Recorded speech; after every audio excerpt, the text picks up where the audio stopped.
Hello everyone. In the earlier videos, we have seen some basic terms which will come across you while studying the subjects. Today, we will see 8085 architecture in details. Let us see features of Intel 8085 microprocessor. It is an 8-bit microprocessor which is introduced in 1977, which is made up of NMOS technology, which is having 40 pins. So this is 40 pin DIP, that is dual inline IC. Okay, it is an 8-bit microprocessor. So what does that means? That means it is used to transfer data between memory and processor, or you can say between your input and output devices along with the processor. The 8085 microprocessor having 16-bit address bus. So what is that? This means that the microprocessor can access 2 raised to 16, uh, that is 64 kilobyte of memory. The address bus which carries the address, it is a unique binary pattern used to identify the memory location or an input output port. You can say that this is the some lower bit of address, that is lower 8-bit address bus, that is A0 and A7, or data bus D0 and D7. Okay, this is multiplex in order to reduce the number of external pins, and it is represented as AD0 to AD7. Okay, 8085 microprocessor operates on the clock frequency 3.2 megahertz. 8085 microprocessor having the registers like accumulator ACC, then one flag register is there, six general purpose registers like B, C, D, E, H, L. All these are 8-bit registers, and then two special registers, that is stack pointer SP and then program pointer, that program counter, that is PC. These two special registers are of 16-bit. It also provides a serial lines, that is your SID or and SOD, through which the serial communication can be made, and serial peripherals are to be are can be interfaced with 8085 directly. Next, this is your architecture. Okay, so in 8085 architectural diagram, you can see there are total 5 basic functional units. One is called as arithmetic and logical units, that is your ALU, which is of 8-bit. Then general purpose registers, that is BCDEHL, as I earlier told you. Some special registers, that is your stack pointer, program counter, then instruction register and decoder unit is there. This is your instruction register and decoder unit. This is your instruction register and this is your decoder unit. And then timing and control unit. Also it has some interrupt and this serial IO controller. Okay, this is your accumulator flag register. So this basic 8085 architectural diagram. Okay, let us go one by one. Okay, even if you want to see pin diagram of 8085, so you can see this is 40 pin dual inline package IC, that is DIP IC. Okay, so 40 pins are there and they are connected with different signals. So when we talk about 8085 bus architecture or bus structure, you can say these are the address bus which is going from the microprocessor to the memory, then to the input, to the output. Okay, so your address bus is unidirectional and it is coming out of your microprocessor and it is not going back to the microprocessor. Okay, so this you have to remember. Then you can see this is your data bus. So data is from D0 to D7, that is 8-bit data bus. 8-bit data bus is going from the memory and from the memory it is going again to the microprocessor. So this is bidirectional, you can say. And then input devices. So input devices, whatever the input devices will capture, the data will be goes to the microprocessor. Okay, so here you can see that. And from output devices, because if we have to display our result, so whatever data is there, so that data goes to the output devices, and from output devices it goes to the real world data. Okay, so this is your data bus which is bidirectional. Okay, and the next one is your control bus. So control bus is again goes to the memory, goes to the input devices, goes to the output devices. Okay, to interface with the real data world. So you can see here address information, data, and control signal have to be carried out, carried around inside the microprocessor as well as in the external system, and hence the buses will be seen both internal as well as external. This is what I told you earlier. Let us go for this address bus. So address bus is consist of 16 address lines, that is from A0 to A15. Okay, that we have seen here. You can see here A0 to A15. These are the address buses. Okay, and it operates on unidirectional mode. Address bits are always sent from the microprocessor unit to peripheral devices and not the reverse. That means it is not going from the peripheral devices to the microprocessor. It only goes from microprocessor to the peripheral devices. Now, the capability of address bus is that it can address total number of 2 raised to 16 memory locations. That means 65536 memory locations. That is 64 kilobyte of memory can be addressed with this help of address bus.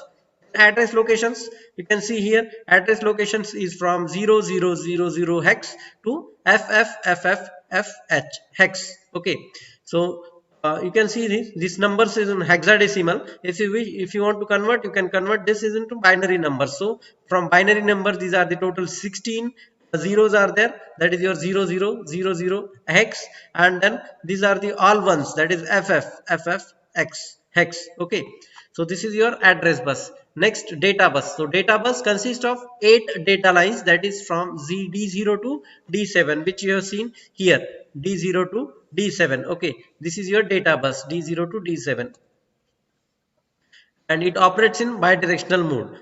That means the data bits are sent from the microprocessor to peripheral devices as well as from peripheral devices to the microprocessor. And data range is, that is 00 hexadecimal to FF hexadecimal. In binary, it is 8 times 0 for starting address, and then 8 times 1. This is your ending address of your data.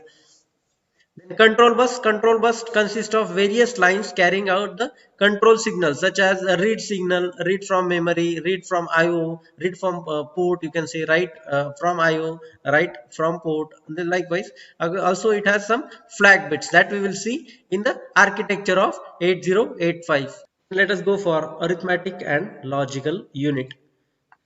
ALU is nothing but arithmetic and logical unit.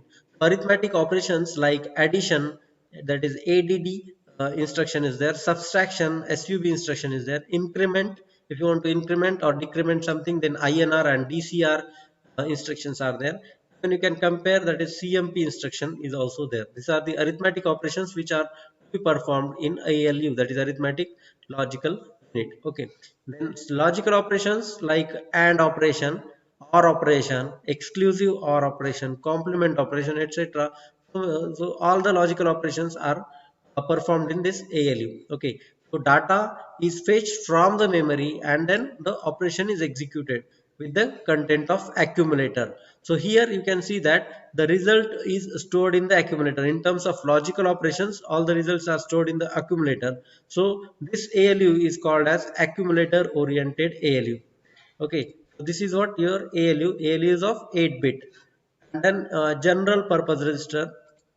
General purpose register is a collection of 8 registers. Okay, all are a collection of 8 D flip flops which are connected in parallel out fashion. Okay, so these are the registers like B, C, D, E, H, L. These are all are 8-bit register. If you want to combine, you can combine to perform 16-bit operations.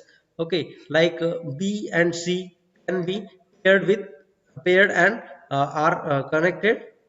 B and C are paired to form BC register, which is of 16-bit. D, which is 8-bit register. E is also 8-bit register, and after combining you can have 16-bit register, that is DE. Similarly, H and L are combined to form a HL pair register. So these are the general purpose register. Next we will go for a special purpose register, that is special purpose registers are like accumulator, flag register, program counter, and stack pointer. So when we see this register diagram, so this is accumulator 8-bit register, then flag registers are there. These are the two are special purpose register. B, C, D, E, and this is HL are general purpose register.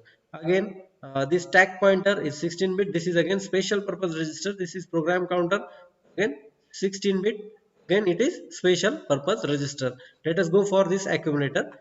Accumulator is of 8 bit register and it is used in part of arithmetic and logical unit. It is very important register as our accumulator as our ALU is accumulator oriented. Okay, used to this accumulator is used to store the 8-bit data and it will perform arithmetic and logical operation. Okay, and then this is also known as A in terms of when you are writing any assembly language code. So this is referred as A as accumulator in the instruction set of 8085. Then 8085 communicates with IO devices, that is your input output devices are communicated only through A. So that's why this is very important register. Okay. Then next is your flag register. So flag register is of 8 bit. Okay, just wait. So this is your flag register. So flag register is your special purpose 8-bit register.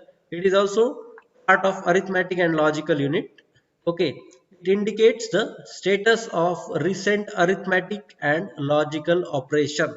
So a flag register can be set or reset. It's a particular 5 flags are there. So this can be reset or set based upon your arithmetic and logical operation. The 5 flags which are there in flag registers are carry, that is C flag, or you can say CY, parity, that is P, auxiliary carry, that is AC, 0, that is Z, sign flag S. So this is the flag register diagram. You can say D0 contains carry flag, then your D2 contains parity, D4 contains auxiliary carry, then D6 contains zero flag and D7 contains sign flag.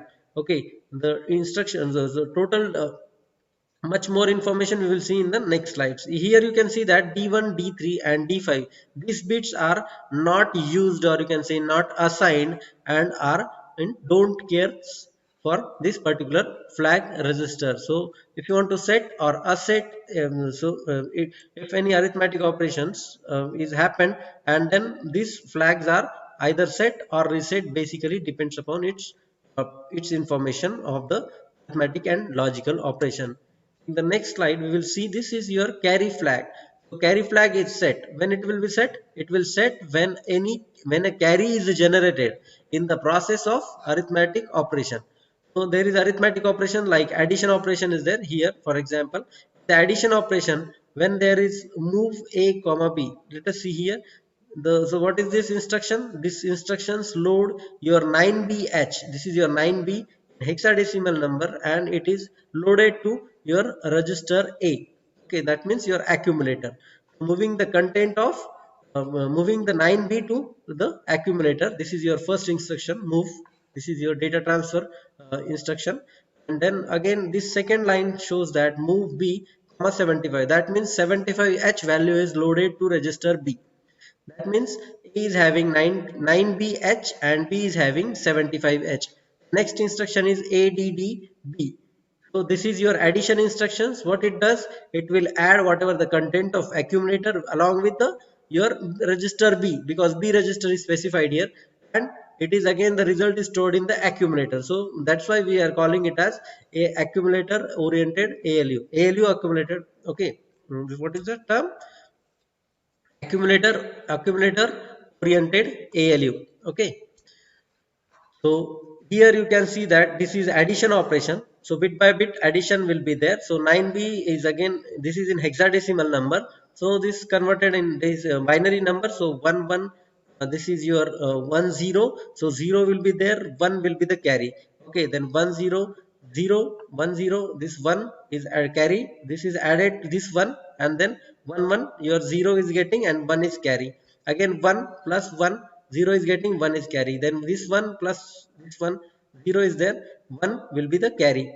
Okay, so here carry is generated. Again these three ones are there. So 1 plus 1 plus 1, that is your 1 1. So 1 will be here and 1 will be in the carry. So 1 1 again 0, and then 1 carry is there, and 1, that is again 0, and this 1 will be again the carry, and then 1 it will be 0, and then carry bit, this 1 carry is remaining. Okay, That is what the carry flag is generated or carry flag is set, as because there is carry is generated in the process of your addition operation, or you can say arithmetic operation of accumulator. Okay, so this carry flag copies the values from carry from D7. So this is your D0 bit, D1, D2, D3, D4, D5, D6 and D7. So which is an D7. It also reflects the value of borrow in subtraction. So in the subtraction operation, if there is any borrow, so carry is generated. So carry flag will set. Next one is your parity flag.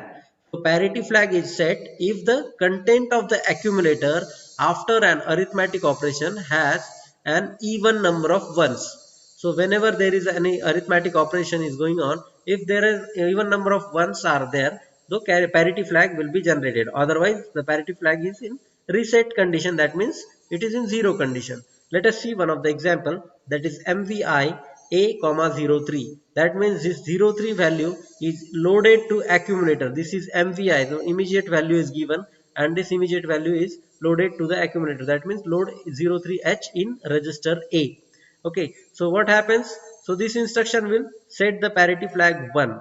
As you can see that for 03, so this is the binary form. This is in hexadecimal 03H. H means hexadecimal. So in hexadecimal, the number is converted to binary. So you can see that 0000. This is binary coded decimal. So for this particular 0, these 4 zeros are there. And for this 30011. So 3. So if you count number of ones in this binary numbers, so you can see that there are two number of ones are there. This is first one and this is second one. So two number of ones are there. That means even number of ones are there. If even number of one is there, then parity flag is set. This is what the definition of this parity flag. So parity flag is set if the content of accumulator has an even number of ones.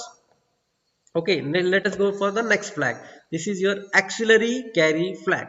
So auxiliary carry flag is set when there is a carry generated in the process of an arithmetic operation in the accumulator from the bit D3 and it is passes to D4. That means these are your D0, D1, D2 and D3. If from after this D3 bit, if there is any carry from D3 to D4, that means here is one carry generated, then this auxiliary carry is generated. In other words, we can say that this is your lower nibble and this is your higher nibble. We have learned that what is meant by nibble. Group of 4 ones is called as nibble. So this is your lower nibble, that is your LS nibble, lower side, and this is your higher nibble. So from lower nibble to higher nibble, if there is any carry from lower nibble to higher nibble, this is your lower nibble, and after this addition operation there is a carry from this is D4 bit, that is your higher nibbles, and this carry is called as auxiliary carry, or if there is an carry, this auxiliary carry flag is set. Okay, so this carry which is result from addition or subtraction operation. So here one example I have given, that is move a comma u 4a. That means you have to load your accumulator with 4a value, 4a hexadecimal value. So this is your 4a is loaded to accumulator. Second one is a8 is loaded to b. Then we are addition. Earlier we saw what? Earlier we saw again this same example is there. Addition of b. That means whatever the content of accumulator is there. So accumulator content, here you can see that accumulator content is 4a. Whatever the content is there, that will be added to the register b because b is specified here. So a plus b will be there, and then whatever the result is there, that will be again stored to a. So addition of a plus b and result is stored in b. So your a is your 4a, which is represented in binary number here. B is again represented in binary number here, and then addition operation has performed. So addition, you know addition how it is performed. So 0 is added with 0 gives 0, 1 is added with 1, 0 gives 1, 0 is added with 0 gives 0, 1 is added with 1 gives 1 0. So 0 is represented here and that remaining 1 is given as a carry. So carry is generated from your D3 bit to D4 bit. So here carry is generated. Again the operation is there, addition operation. So we will not go here in deeper. So there is a carry generated from your D3 bit and it is passed to the D4 bit, this D4 bit. Okay, so this auxiliary carry flag will set. Got this? Then next one is zero flag. So when zero flag will set, it is set if the result of arithmetic operation is 0. So likewise we can see that example, you can say MVI A comma 50H. What is this? This 50H, whatever the 50H value is there, that will be loaded to accumulator. Load 50H in the register A. Immediate value is there. So load 50H in accumulator A. Then you can use subtract A. So A will be subtracted from A. So 50 minus 50, the result of operation will be stored in the accumulator. So 0 will be stored in the accumulator. So content of accumulator is 0. When the result of the any operation is 0, your 0 flag will be set. This is what the definition is. 0 flag is set if the result of operation is 0. Okay.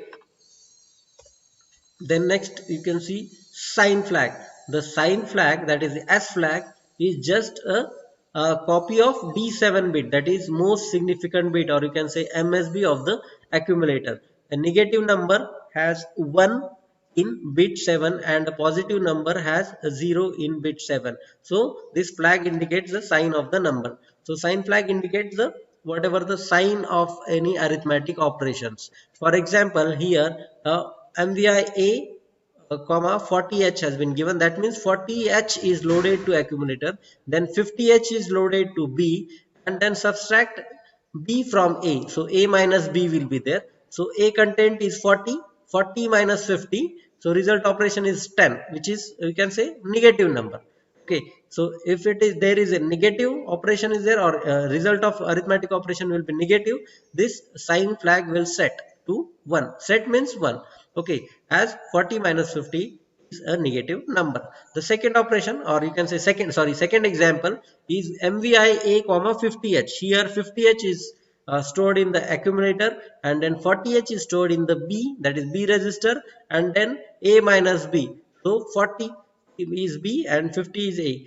50 minus 40. What is the result?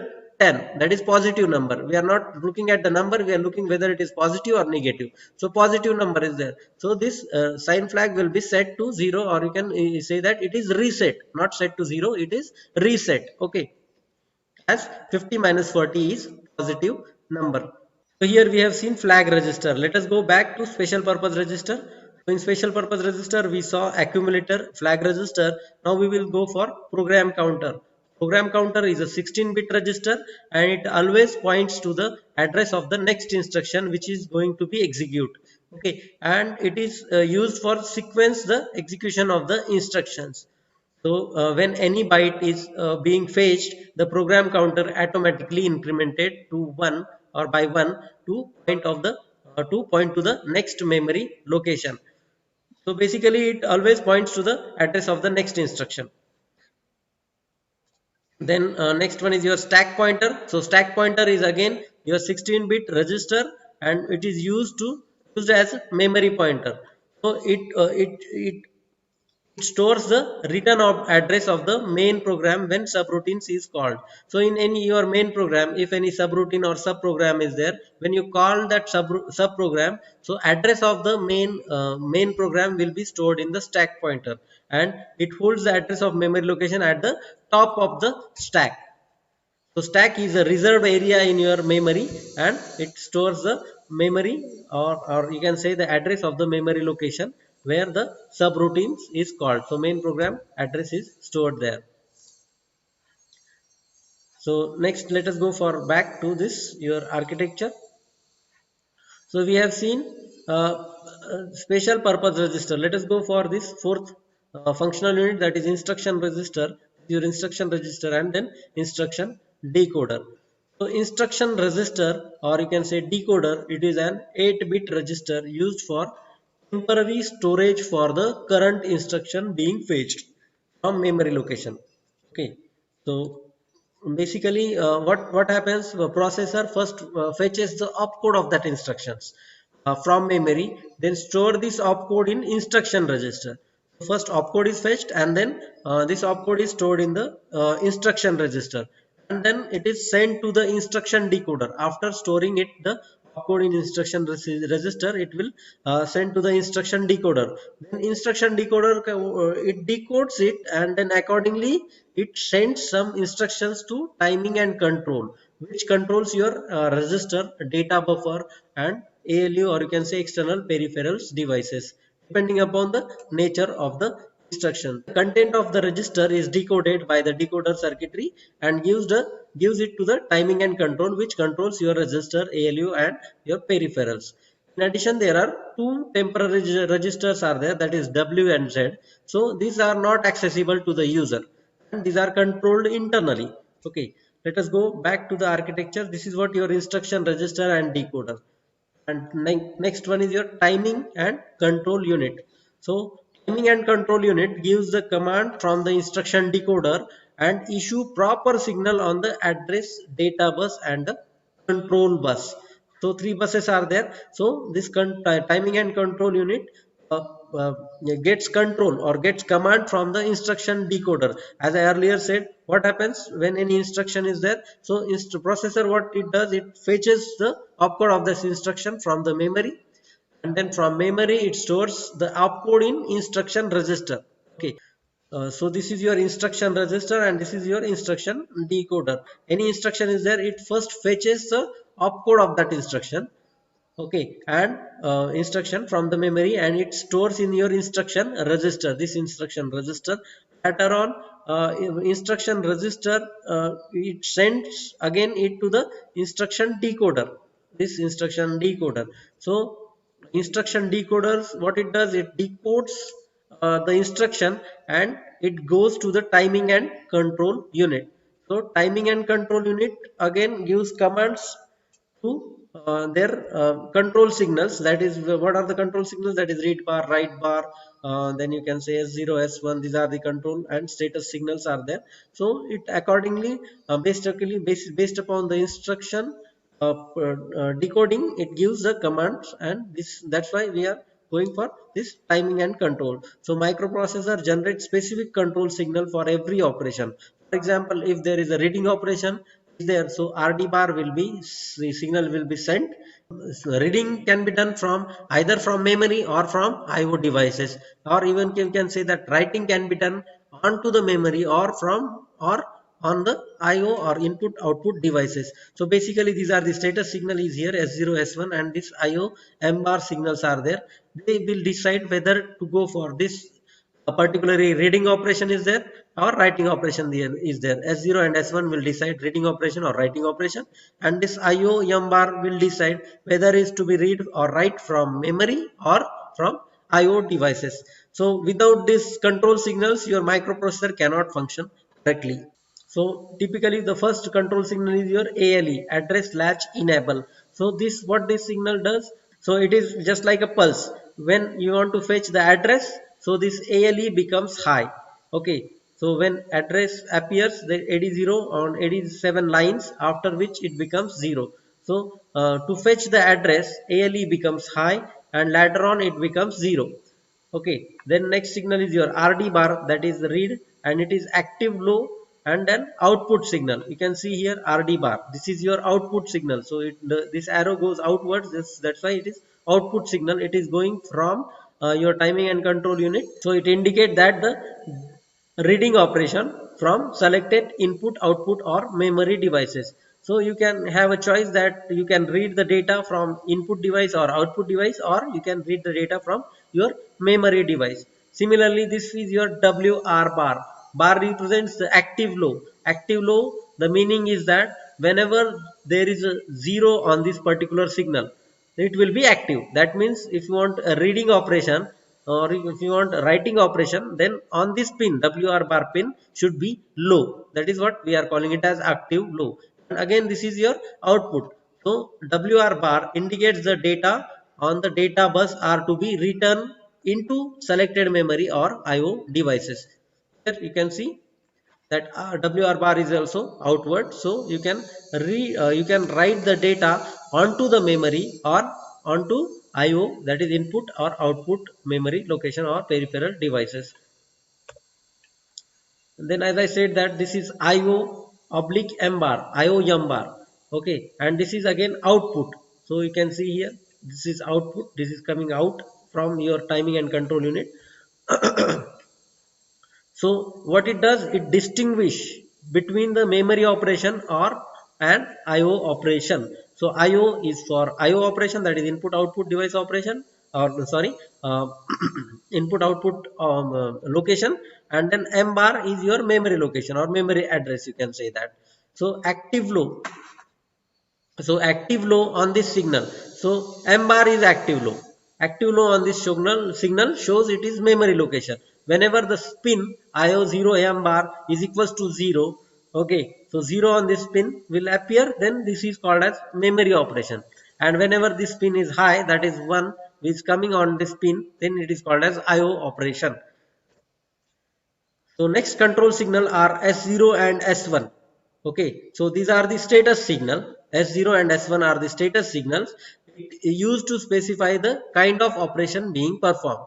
So whether the operation is halt operation, whether the operation is write operation, whether the operation is read operation, or whether the operation is opcode fetch operation. This will be decided by your pins S0 and S1. These are the coming out from your timing and control signals. So when this S0 is 0 and S1 is 0, so both are 0, 0, the operation is halt. And when both are high, that is both are on that logic 1, then operation is opcode fetch, or the status is opcode fetch. So opcode fetch will be there. When S0, when S0 is 0 and S1 is 1, okay, S0 is 0, S1 is 1, then reading operation will be there. Okay, when S0 is 1, S1 is 0, then writing operation will be there. Now, whether to write on to the memory or IO devices, that will be decided by your IO M bar output pin. Okay, so basically this S0 and S1 will combine along with your IO0 M bar, IO M bar pins to select whether the memory read operation is there, memory write operation will be there, IO read operation will be there, or IO write operation is there. So next is interrupts. So interrupts are the signals which are generated by the external devices, that is your peripheral devices, request the microprocessor to perform a particular task. So whenever an interrupt signal is sensed by the processor suspends the current program execution and then execute the program corresponding to the interrupt signals. So there are basically 5 types of interrupt signals are there. INTR, RST 5.5, RST 6.5, RST 7.5 and TAP. These are the 5 interrupt signals are there, which is used to realize and acknowledge the interrupts call from the peripherals. Apart from the above, there are 3 other signals like reset, hold and ready that accept externally initiated signal as input. So first interrupt is your INTR. So this is input. So any peripheral wants to communicate with the microprocessor, it will send INTR, that is interrupt request, to the processor. So this is your general purpose interrupt request signal, and it is active high signal. Next interrupt signal is INTA bar.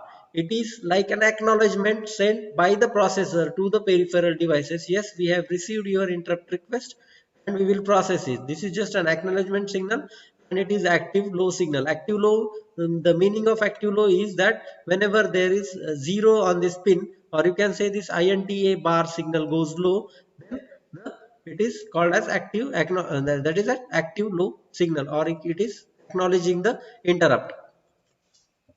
So next interrupts are restart interrupts. These are again input to the microprocessor. So restart interrupts, these are the vector interrupts. So vector interrupts, the meaning of vector interrupt is that it has a fixed vector address. Vector address means whatever the subroutine is there, so address of that subroutine is fixed.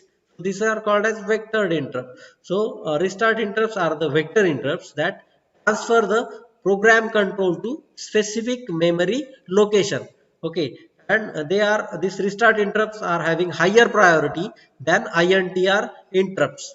Okay, so when we go for priority, then RST 7.5 is having highest priority than RST 6.5, than RST 5.5, than INTR. Okay, next one is your trap. So your trap is a non-maskable restart interrupt. Non-maskable, the meaning is that the non-maskable interrupt is a hardware interrupt and that cannot be disabled, or you can say ignored, by the instructions of a CPU. So it has very high priority than all these interrupts. So when we talk about the priority, trap has highest priority, and then later on it will come RST 7.5, then 6.5, then 5.5, and then finally INTR. So these are the priority of the interrupt. Next one is your reset in. When the signal on this pin goes low, the program counter set to 0. As you can see that reset in is active low signal. This is as reset in bar. So when the signal on this pin goes low, that means the program counter set to 0 and the processor is reset. To reset the processor, we are giving a 0, or we are giving low signal to this reset pin, so that the processor will reset and your program counter, which will store the memory address of the next instruction, which is again set to 0. So this is your reset in. Next is your reset out. So in reset out, what happens? These signals can be used to reset other devices. Okay, that is meant other peripheral devices, and it is active high signal. Okay, then hold, which is again input. So this signal indicates that the peripheral devices such as direct memory access is requesting to use address or data bus, because if there is any peripheral devices there, he wants to access address and data bus. Okay, so he will send HOLD, that is hold signal, to the processor. Okay, and from processor it gives acknowledgement, that is called as HLDA, that is hold acknowledgement signal. It is output signal, it is coming out from the processor, that is yes, we have received your request that you want to access the address bus and data bus. So this is an acknowledgement signal that responds to the HOLD, that is hold request. The next one is your ready. Ready signal is used to check whether the slow peripheral is ready for reading or writing operation. If the signal is high on the screen, that means the peripheral is ready. If the signal is low on this pin, that means peripheral is not ready. If the peripheral is not ready, in that case the microprocessor allows some time to the peripheral, that is integral number of clock cycles, so that the this peripheral becomes ready, or you can say that the high value on this pin. Okay, so next, thank you for watching this 8085 microprocessor architecture. In the next video, I will explain you about the 8085 pin structure, and I will explain you each and every pin of the 8085. Thank you all.